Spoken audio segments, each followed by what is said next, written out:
మనం ముందుగా పెట్టిన శనగపప్పు ఇంకా శనగలనేవి బాగా ఉడికిపోయాయి. శనగల్లో ఉండే వాటర్‌ని మొత్తం తీసేసుకుని, దీన్నిప్పుడు పోపు కింద వేసుకుందాము.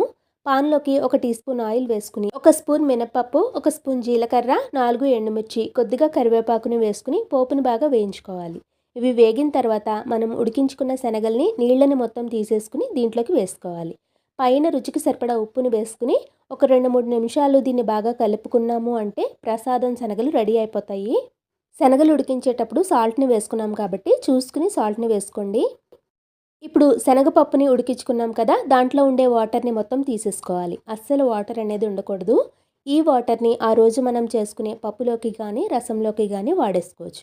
ఇప్పుడు ఈ పప్పుని మ్యాషర్‌తో కానీ, పప్పు గుత్తితో కానీ మెత్తగా మెదుపుకొని పెట్టుకోవాలి. బూరెల తోపు కోసం మనం ఆల్రెడీ పప్పు ఇంకా బియ్యాన్ని నానబెట్టుకున్నాం కదా! తర్వాత రోజు ఉదయాన్నే దాంట్లో ఉండే వాటర్‌ని తీసేసుకుని గ్రైండర్‌లో వేసుకుని మెత్తగా గ్రైండ్ చేసుకోవాలి.